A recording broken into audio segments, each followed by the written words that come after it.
Right, let's just do this carefully, but try and have a bit of action there.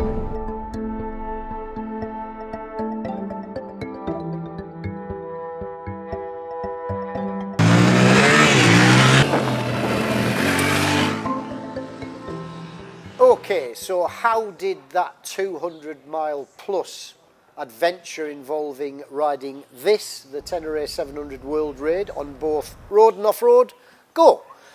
For me, really enjoyed it.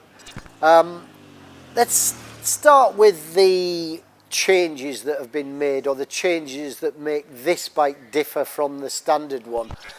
The suspension. It's longer travel, but its quality and plushness were apparent as I left the hotel grounds. Over rougher surfaces, there's just more control and more comfort. You couldn't really ask for more. It's a really apparent level of superiority. And once you got off-road, that became more the case.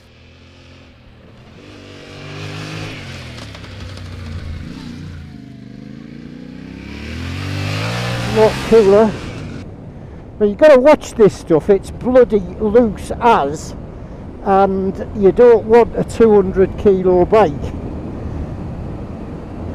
getting away from you. Still not sure if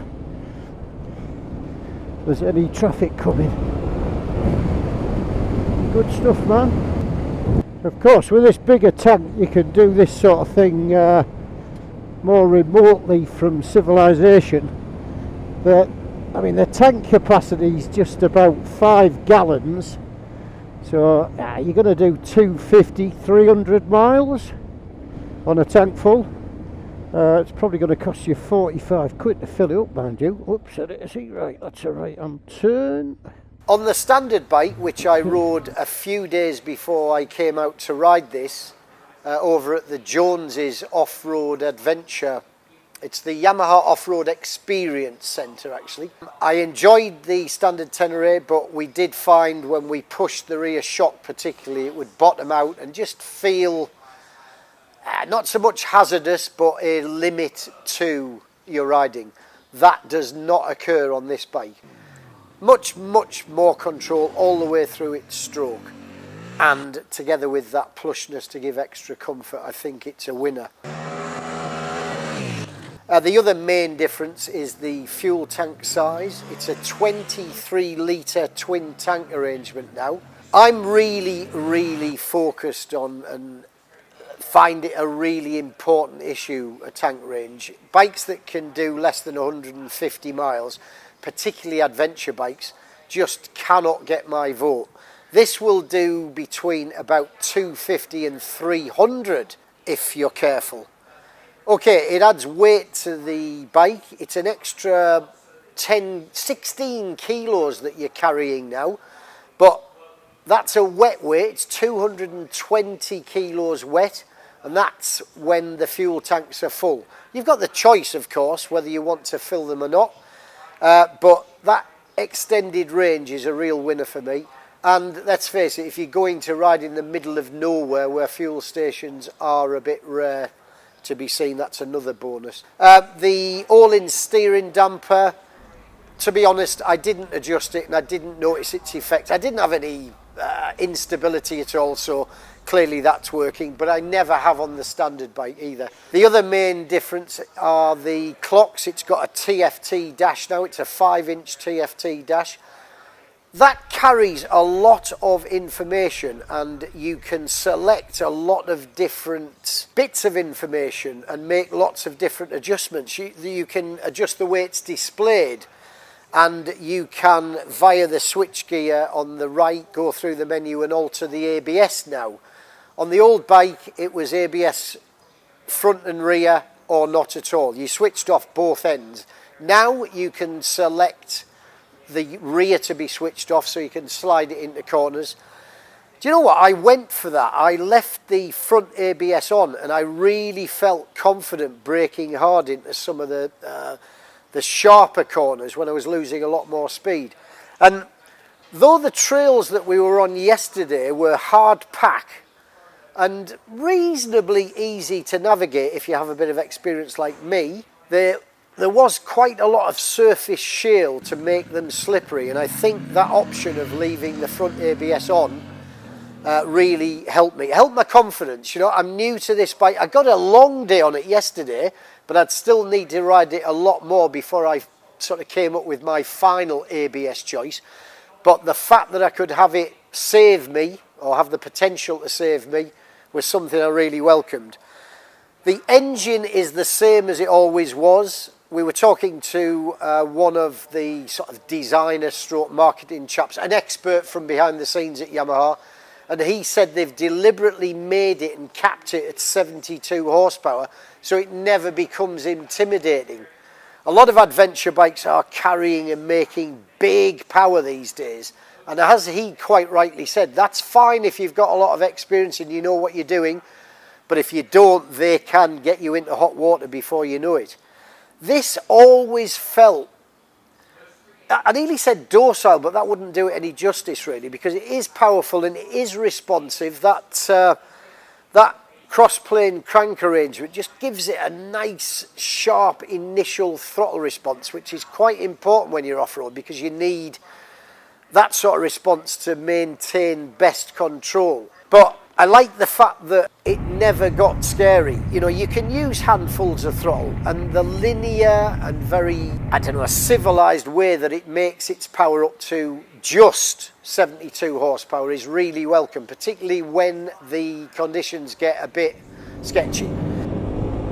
I think the ABS is back on now. Let's have a look. Yeah, the rear's on. It's front and rear. Good views, man.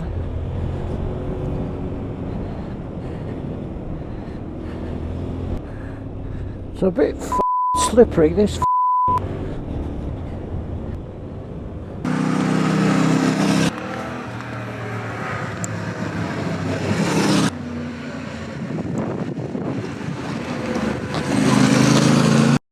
It doesn't have traction control. Yamaha say that that would have added to the expense of the bike, which they weren't keen on doing. They've made this more focused to off-road use. I don't think it's detracting from its qualities on-road. It's still comfortable. You still get a lot of weather protection. That tank range is definitely helping road riding, as is the suspension. The only possible drawback is the seat height. I'm only 5'6½", don't forget the half, and I've only got a sort of 32 inside leg measurement. I just had to be a bit careful where I parked so I could get 1 foot on the floor. It didn't bother me, but some road riders who are not going to go off-road and take advantage of that seat height and everything that goes along with that, i.e. the increased ground clearance, they might be a bit bothered. I think it's a sit on it before you consider anything else type bike really. Like the brakes, again, they're not super powerful, but they're very friendly. There's enough power there, but they're not too sharp. I didn't really trigger that ABS as often as you might think. Like the fairing, as I said, there's a host of accessories that you can add to it to make it even more versatile. I just think it's another winner. Just some of the more detailed changes actually. It's got just bigger footrest area now, so it's a bit more comfortable on your feet and less likely to dig into your boots.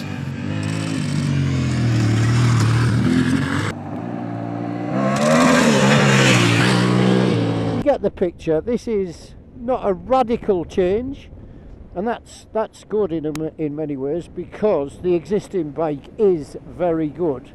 This is a significant upgrade over the standard one. It's designed for a different sort of customer ultimately, though it will still serve fans of the original bike. This is going to be more appealing to the harder core off-road set. I see it becoming a bit of a cult bike actually. Some have argued that this is the bike that Yamaha should have made in the first place, but I think not. This one's got greater capability for which you need to pay more money. It's £1,900 more expensive than the original. It comes in at 11,800 quid.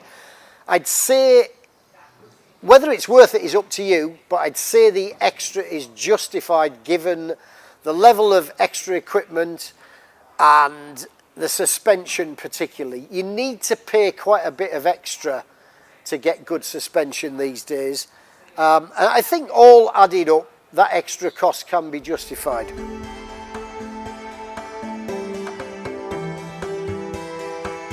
The engine's a beauty, friendly, flexible and fun. The CP2 motor's uneven firing order gives it useful punch and a lovely engine note. The new 23 litre twin tanks will take you up to 300 miles between refills. The rest of the bike feels comfortable enough for you to carry on until then. Biggest improvement without doubt over the current model is the new suspension. Better both on and off-road, it's plusher and better controlled throughout its travel. There's not much the new Tenere can't do. As long as you can reach the floor, you'll appreciate and enjoy its massive versatility. The only real gripe with the bike is the fiddly switchgear that makes scrolling through the modes menu trickier than it should be. Having to stop to select some of the options can also be an irritation. I can't wait to ride it more in the UK. I think it could be a bit more of a handful on some of the trails that I ride because they're a bit snottier and softer, muddier, ruttier, and generally even more slippery than some of the stuff I rode out here in Spain. But I would absolutely love to ride this bike from the UK to the sort of trails that we rode on anywhere in Europe. Appreciate the weather, the scenery, which was utterly magnificent, and just get that joyous experience that I did yesterday, but for about 14 days. Really liked it.